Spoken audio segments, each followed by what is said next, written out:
So this is an article which basically tells you what it is, oppression by choice, by a philosopher called Anne Cudd. And what it aims to show is how, specifically her example is about women, but her analysis of oppression could apply easily to other groups, and she later wrote a book about oppression. So this one is specifically a feminist argument because it's arguing that women can be said to be oppressed in societies like the contemporary United States, despite their situation being chosen. So she's responding to the claims of libertarians, for example, who say all you need to do is allow people to do what they want, and anything that will result from that, however apparently unjust, cannot be unjust because it is freely arrived at. So this is the view that choice negates oppression. If you just let people choose, and the only way that society can be oppressive is if, the government does it. But if you just let people do their own stuff, anything that results cannot be oppressive. So if men are in charge in this free choice situation, that's not oppression because presumably nobody forced the women to agree to this. She quotes a guy called Michael Levin, who is kind of notorious. I think this is the same guy, I remember, who showed up at a philosophy conference where there was a meeting of animal rights philosophers, and he showed up with a bucket of chicken wings and greedily ate that in the audience just to, basically give them the finger. So he's kind of a contrarian, reactionary figure, but that doesn't mean that his arguments are necessarily poor. He says, it is not an oppressive device if it came about because men and women, for the most part, innately prefer the things the way they are. This is a common argument by, in general, conservatives, that in some sense, men being in charge and women raising the children is natural. Now, that's not what the libertarians are necessarily saying. They're not saying that nature dictates this like, it does for non-human animals. They're saying something different, that if it's chosen, it's okay. Whereas Levin is saying that, there's a reason they choose this. There's a reason that societies inevitably end up with women raising the children and men, going out and doing the jobs. It's because it makes sense and people want it. And this is echoed by a Stanford economist, Victor Fuchs, who said, on average, women have a stronger demand for children than men do and have more concern for children after they're born. So because women have these desires, if you let people choose what they're going to do, this is what will result. So you can't point to a situation and say, but women are having to stay home and men are getting all the jobs and paid more, and say that's oppressive, if the history behind it is people doing what they want. So this is the challenge. The challenge to show that a situation like contemporary United States, where it's not, North Korea yet, where people are allowed to basically do what they want, where, women are no longer by law kept out of the marketplace. In theory, the laws are all gender neutral. So once you have that, libertarians say anything that results cannot be oppressive because the only way for something to be oppressive is if people are forced to do it against their will. But if this is what results by free choice, you may not like it, but you can't call it oppressive. Now, the Marxist response to this is to say, okay, sure, women are in some sense choosing this, but that's not expressive of their true desires. They have been brainwashed. And this Marxist idea is to be found in what she labels second wave feminism. There's a famous movie, it's probably going to get remade. There was actually a big inspiration for the movie Get Out. And that's called The Stepford Wives. It was a book first and then a movie. And the basic idea of The Stepford Wives is that the women are essentially robots, or at least brainwashed. So the suggestion of second wave feminism was that women have been essentially conditioned, raised from birth to believe that they have a subordinate role, to believe that what they really want to do is to stay home and have kids while the men go out and work.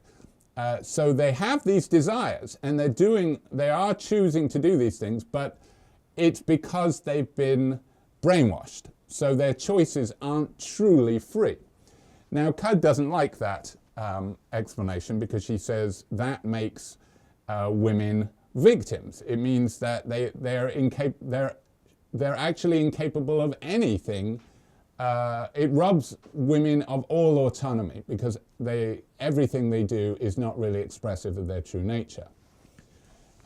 She doesn't deny that maybe there might be an element of that certainly there is an ideology that is part of society, but she doesn't want that to be the whole answer. She wants to provide an answer whereby women can be said to have autonomy, but that even in exercising that autonomy, because of the way that society is structured, it's kind of a damned if you do, damned if you don't situation. They're forced into a situation where they can just choose the least bad option, the lesser of two evils. And that's still oppressive, given that the situation they're put in is such that no choice can really be to their true benefit. All right, so the puzzles that she aims to answer are: can somebody be oppressed in a situation they chose? Libertarians, capitalists, Michael Levin, Victor Fuchs say no, they can't. She wants to say yes, they can. And she wants to say yes, they can without using the false consciousness explanation.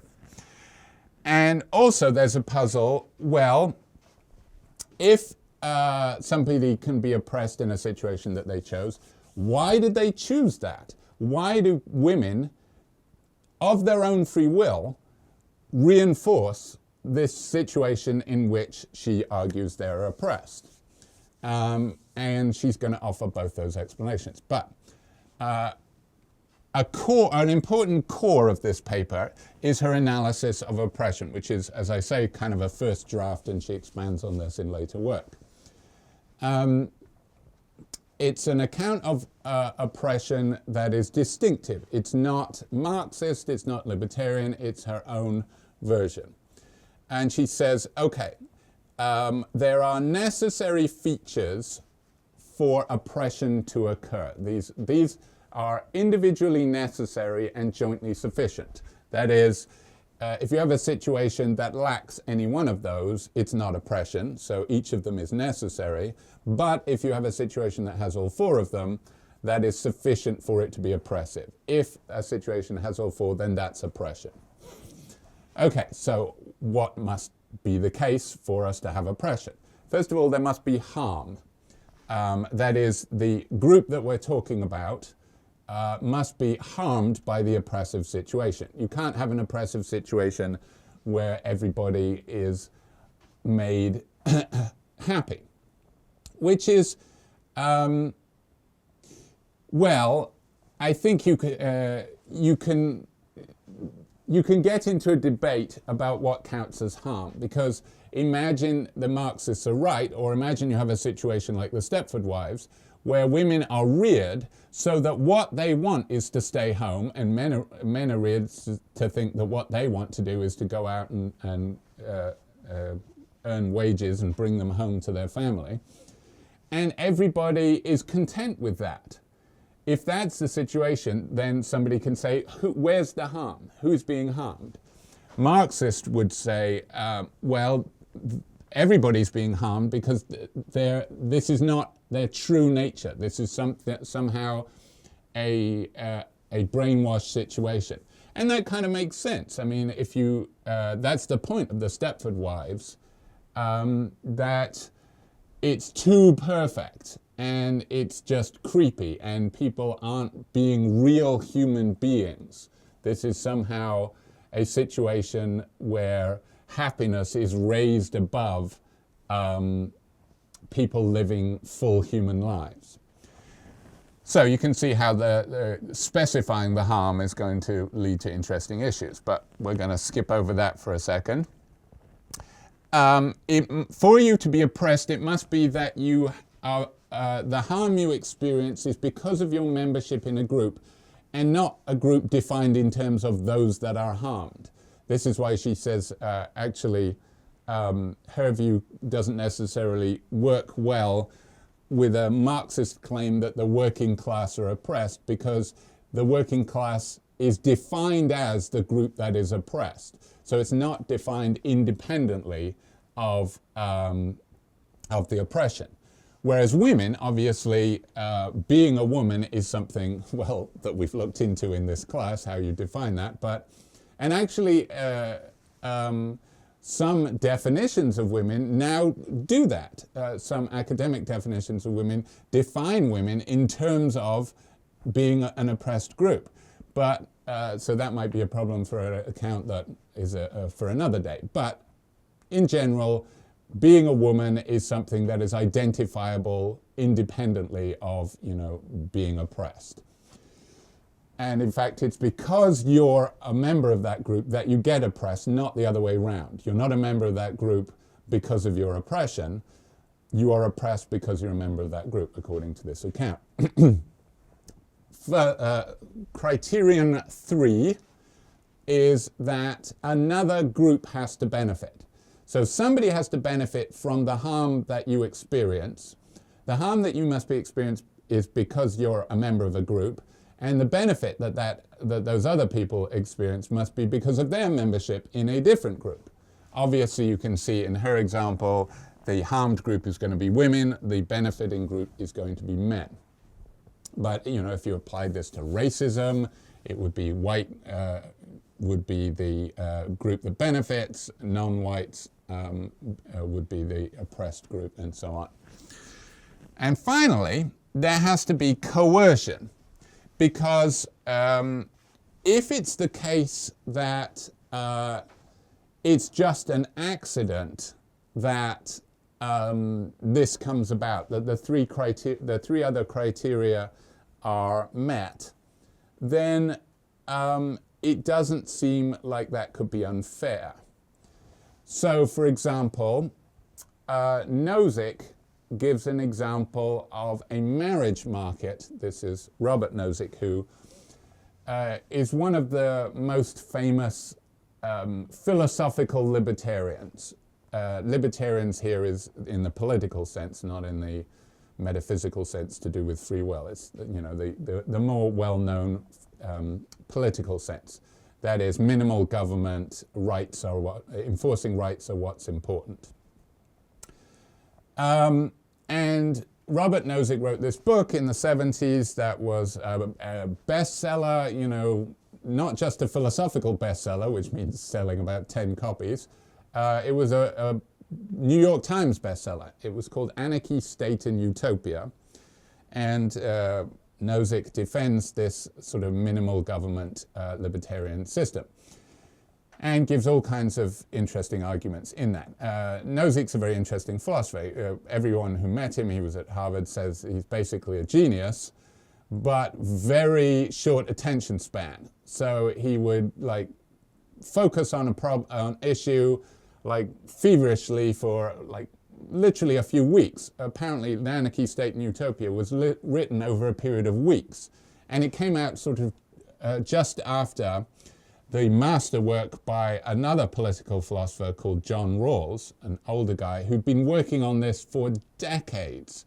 called A Theory of Justice, which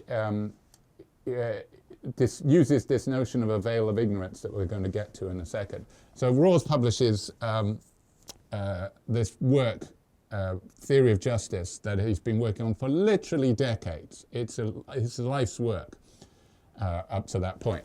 And then Nozick reads it, says, "Nah, I don't agree with that," and dashes off this book, Anarchy, State and Utopia. And Anarchy, State and Utopia sells a lot more copies. And is seen as a genuine repudiation of a theory of justice for a while. But Nozick's star has faded considerably, and Rawls has gone from strength to strength because Nozick got bored of political philosophy and never returned to it, despite libertarians wanting him to. And probably he rejected a lot of his arguments in later life, given what he went on to write. Anyway, Nozick's example is of a marriage market where there are people ranked in terms of desirability.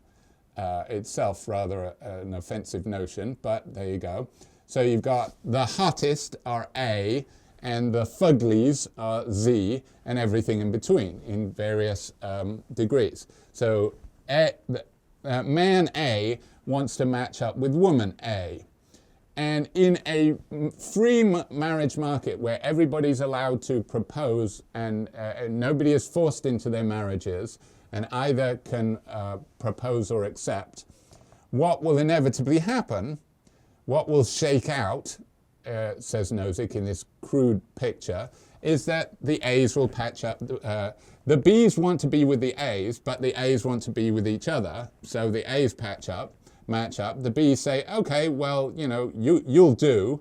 You're almost as good. So they're pretty happy with that. And then everybody, and then the Z's settle for each other because they're their 26, each other's 26th choice, but they'd rather get married than not. So everybody freely matches up and is in a situation where they get what's better than the alternative. However, most people are not happy. Most people are not getting their first choice. Only the A's get their first choice. Everybody else doesn't, and in fact the Z's get their 26th choice.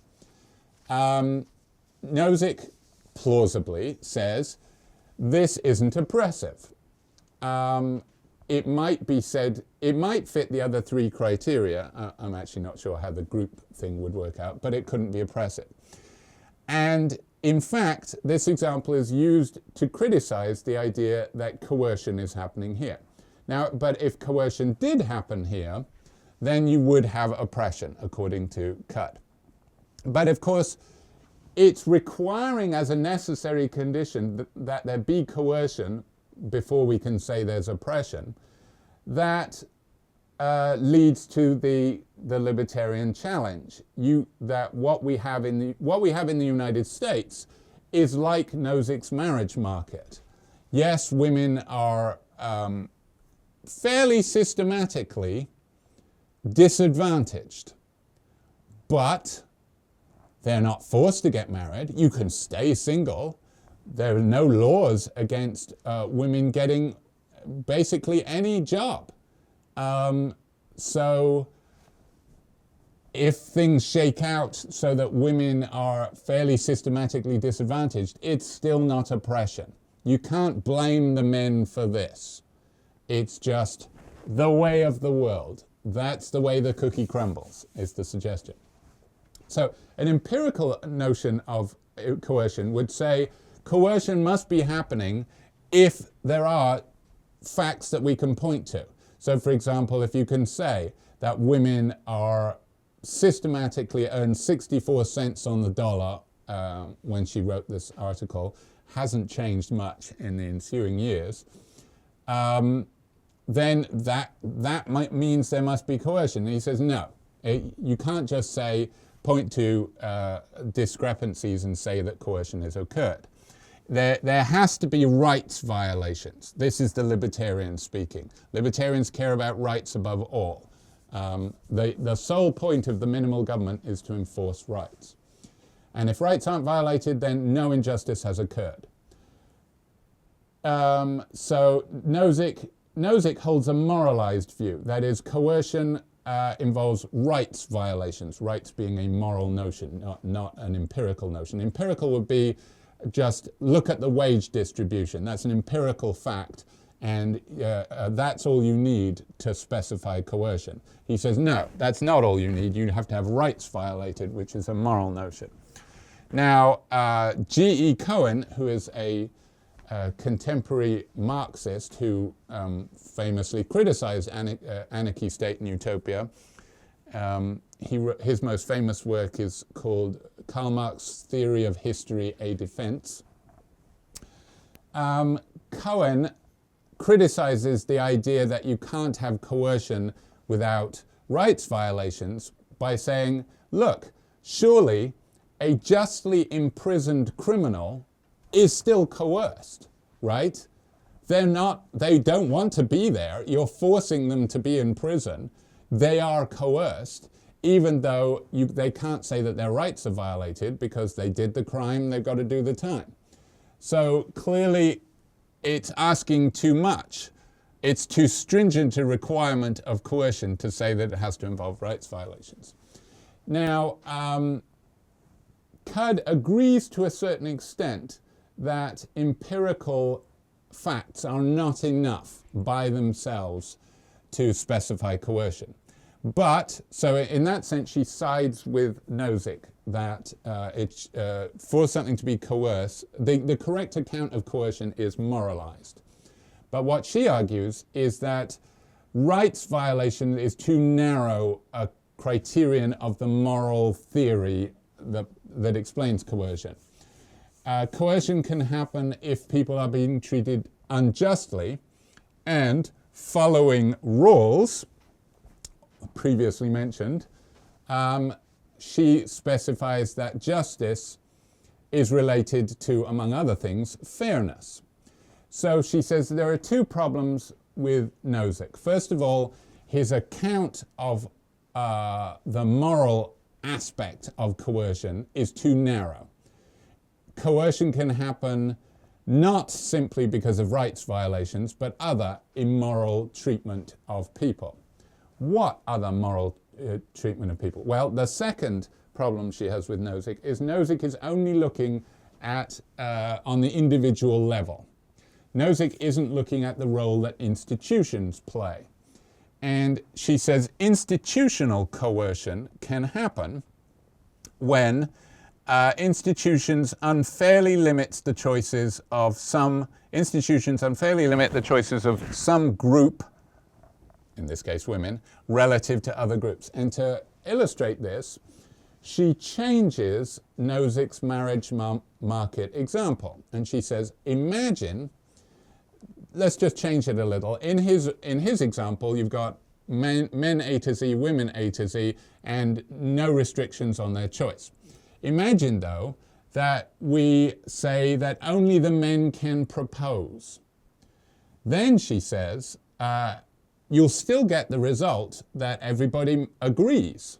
Because the women are allowed to decline, they're just not allowed to propose.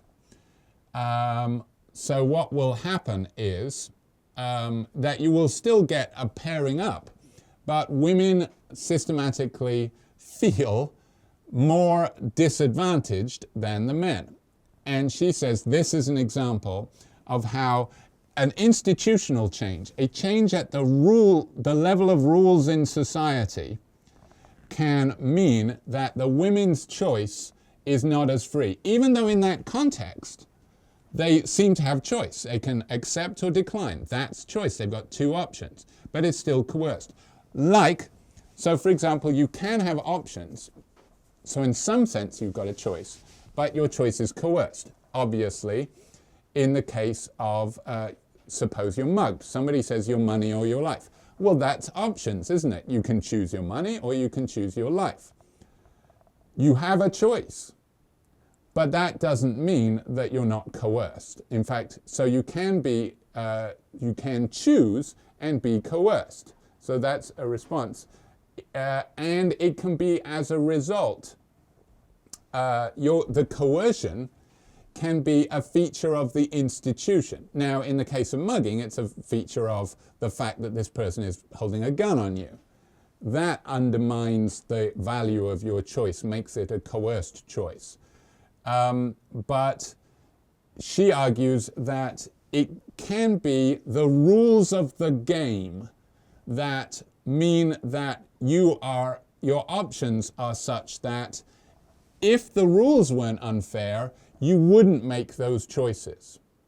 So now obviously there's got to be rules. Institutions have rules, societies have laws, games have rules, but rules can be unfair. I mean, monopoly is often used as an example. Libertarians love monopoly as an example. They can say people can play a game of monopoly and end up with vast inequalities of wealth, but they can't complain about that because it arose by them following the rules. They could complain if somebody cheated, sure. And what Cudd is saying is they could complain if the rules are rigged. If, for example, the rules say, there's an extra rule inside the box lid of Monopoly and it says, oh, by the way, if you're black, you have to pay a tax to the white people at every round, then that would be an unfair, and she would argue coercive, effect on the choices of the black players to the advantage of the choices of the white players. So she offers a definition of the expanded morality. So it's coercion can happen not just because of rights violations, but because of unfairness in the way that society is set up. She explicitly talks about the veil of ignorance, which if you're unfamiliar with Rawls, you won't know what she's talking about. The basic idea is Rawls says we can decide between two societies which is the fairer one if we imagine a person who is behind a veil of, imagine like in the movie Soul. Remember that Pixar movie where people are blue blobs that exist before they get embodied on Earth. So they don't know what they're going to be like on Earth. They don't have any tastes or desires. They don't know what race, sex, religion, sexuality. They don't know anything about themselves. Imagine those blue blobs had to pick between worlds in which they want to be embodied. They would pick the fairest possible one because they don't want to gamble with their entire life that they're going to, so they're not going to pick a slave society hoping that they get to be on top, because for all they know they're going to be in the worst position. So they're going to maximize the worst position. They're going to make it as fair as possible. And the veil of ignorance is this lack of knowledge they have about specifics about themselves. They know some things about, economics. They just don't know who they're going to be. So that's a way of working out fairness that she's referring to. And she says, injustice includes anything that violates dignity, and treating people less because of their race or sex violates their dignity. And it leads to instability because if you know that you're systematically treated unfairly, you're not going to accept the rules of government. You're not going to be a willing participant. You're going to do everything you can to undermine that system. So it's not even going to work to the society's advantage. And violate autonomy. Autonomy being a very important feature. So if something violates autonomy by restricting their choices unfairly, that means it can count as coercion. All right, so now we've done the theoretical stuff. She's engaged in a discussion of what oppression is, sort of weighed competing accounts of what coercion is, and come up with her theory of coercion that involves an institutional analysis. So there can be unfairness in the situation of choice that is nothing to do with the other people involved. So in the case of a mugging, obviously you are coerced because of the mugger. They're doing something wrong to you. Whereas she's suggesting that's too narrow a focus. You can be in situations Now, there can't be situations that just nature brings about. So, for example, you can be forced into a situation where, you're on a sinking ship. You're in this is Aristotle uses an example of like this. You're on a sinking ship, and the ship will either go down, or you've got to throw all your valuables overboard. Obviously, you are forced to choose to throw your valuables overboard, otherwise you'll die. You are not oppressed in that situation, because even though your choice is restricted because of the circumstances, because the restriction of choice is just brought about by nature. There has to be, for it to be coercive, the institutions have to be intentionally set up.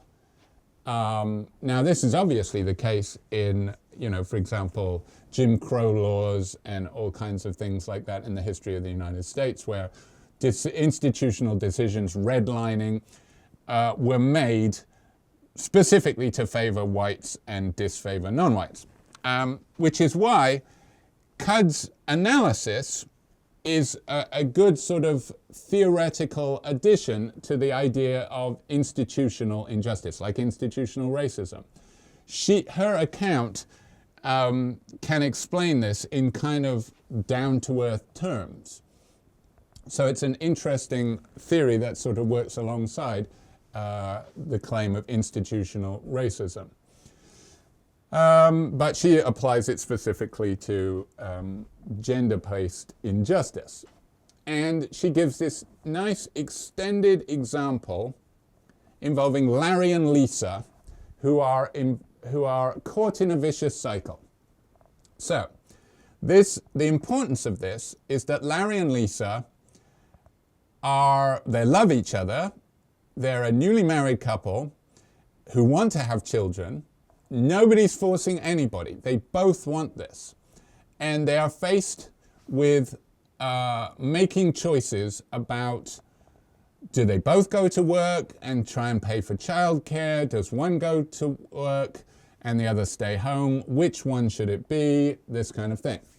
And if there are a couple of background conditions. One background condition is the unfair distribution, the wage gap. Now, given this situation, this sort of background condition, institutional condition of unfairness, this will make Larry and Lisa's choices in particular, coerced, and it answers this second question. Why is it that Lisa goes along with this? Why does Lisa agree to stay home? And the answer is because in her situation, given what she wants to have kids. She loves Larry. This is the only rational choice. She's like the person on the ship. Given that you want to survive, the only correct decision is to throw all your worldly goods over the side of the ship. Now, would you want that if in neutral situations, other things being equal? Of course not. So Lisa makes a choice that is not the choice she would make unless things were already unfair. And the unfairness specifically is gender-based.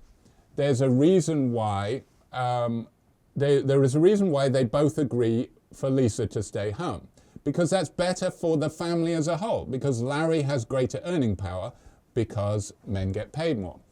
And similarly, there are all kinds of factors where this is justified by employers saying, yeah, that's another argument that we haven't mentioned, which is capitalists say oppression doesn't happen under capitalism because in capitalism, employers are solely motivated by profit.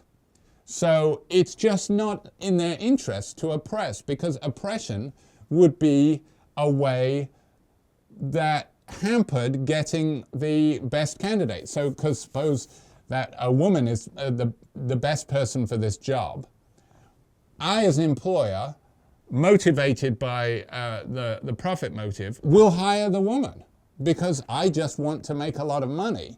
I'm not interested in keeping women down. I'm just interested in, the green stuff.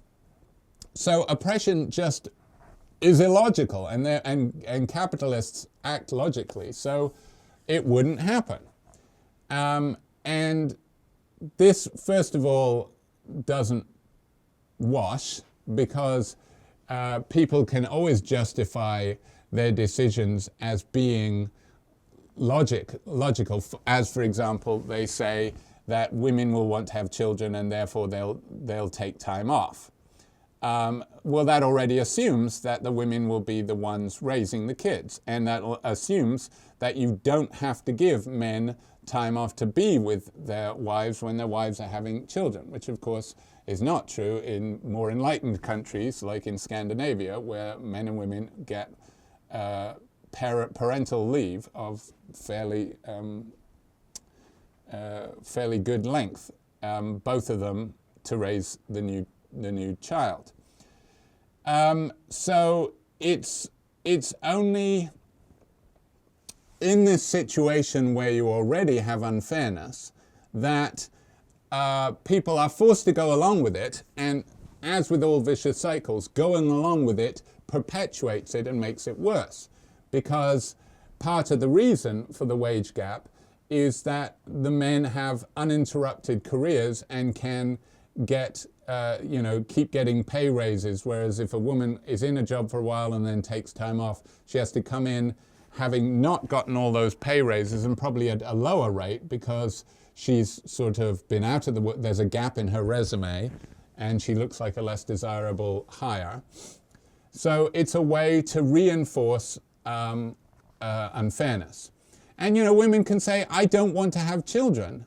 And the employers will say, well, you say that now, but you'll start feeling, you'll hear the timer go off saying, the biological clock, and then you'll get all broody. You don't know it, but, trust me, I know, so I'm not going to hire you, because even though you say that you're dedicated to this job, and even though you might be better for it right now, this man is not going to get time off, and that's going to be better for our business. Larry Gaines' Human Capital, that's, training and being in the job and just repetitive and getting pay raises. Lisa loses it because she's out of the workforce, and this gives him power over her. Now, as she says, but what about love? Well, but, things happen in relationships. People get aggrieved at each other, and he can say, basically, screw you. If you complain, you're easily replaceable with my new younger wife, who wants to marry me because I'm rich, is perfectly happy with staying home with the kids. She's not going to be whiny. She's younger and prettier than you, and I don't have to listen to this complaining anymore, so that's it. And Lisa is out of a job, and if she wants the kids, she's a single woman with kids, and she is even more screwed, because that's going to limit her employment opportunities even more if she has to, pick up the kids from school and so on. And it's bad for the kids as well. So a fairly plausible description of a well-meaning couple who try to do things in the interest, nobody's being selfish. They're trying to do what's best for their family unit, results in reinforcing of the vicious cycle. Now, how did it get started in the first place? Well, sexist attitudes and sexist laws. But merely getting rid of the laws hasn't gotten rid of the unfair distribution. Exactly the same thing with racism.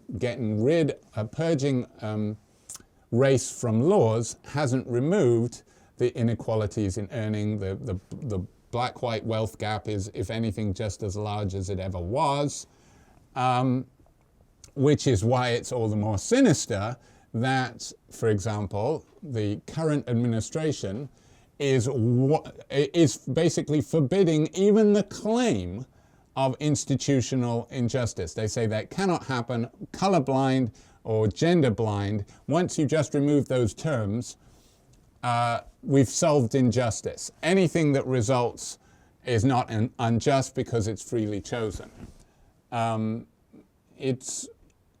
But you know, the purge is on even, you can't even mention this in your research. The idea that things could be institutionally unjust has been specifically targeted in universities, and funding is being cut off for talking about it. So we're moving back to before the times, like this article by Cudd is written in 1994. So we're dialing the clock back to at least before the 90s. Anyway, all right, so answers to the puzzles. Is Lisa oppressed? Well, let's see, check off the 4 criteria. She's harmed because she is financially worse off than Larry, and her opportunities are fewer, and she's more vulnerable so that he holds power over her. You know, he can say, I could leave you at any moment and, you know, it wouldn't hurt me that much, so you better be good to me. And of course, this can lead to sexual assault and things like this. Obviously, that seems like a bit of a leap, but that, of course, is what actually happens in unequal relationships. She's harmed because she's a woman. That was what affected. That was why it's her that stays home rather than Larry.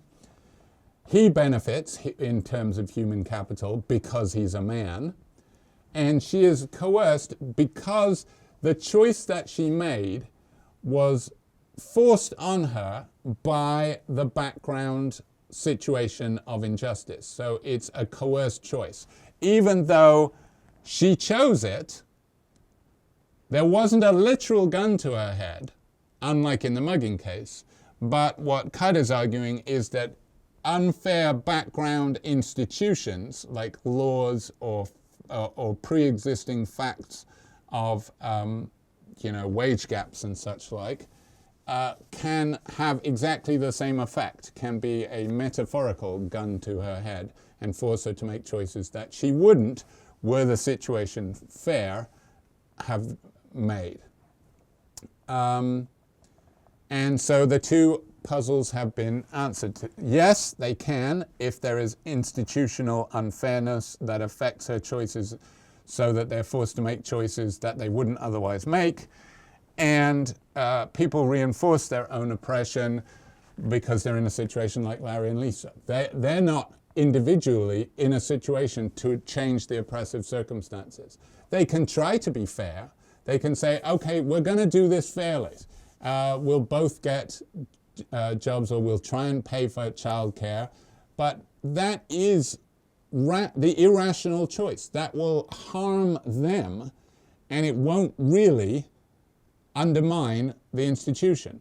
It's only if everybody does that, which isn't going to happen, or if the institutions are changed by the feminist movement or the civil rights movement. That's the only way you're going to end oppression, is by changing the institutions. So oppression can't be fought on a personal level. It has to be institutional level. I like this term, invisible foot. This is obviously a play on invisible hand, which is the term from Adam Smith, grandfather of capitalism, who said that if you allow people to engage in free markets, it will be best for everyone almost magically. Just by letting people follow their own interests, you will maximize everybody's interest. It's as if God came in and arranged everything the best possible way. It's as if this giant invisible hand is organizing things optimally. And this just arises out of the free choices of individuals. That's the ideology of capitalism. And that there's certainly markets do have something of that effect. She's saying this is an invisible foot because the foot is, oppressing, being trampled underfoot is to be oppressed, and the invisible foot is forcing Lisa into this subordinated position where she's the one that stays home, even if she actually has greater interests in going out and getting. She has a vision of a career that she wants that she's not going to get because the background institutions are forcing her to choose the inferior choice. She is oppressed. There you go. It's an interesting, very kind of, as I say, down to earth, using very specific, clear example that rings true to a lot of couples have had this experience, and that provides a very sort of common sense analysis of how institutional injustice can be perpetuated by the people that are part of it. And notice it avoids saying that Lisa is brainwashed. She's not happy about this.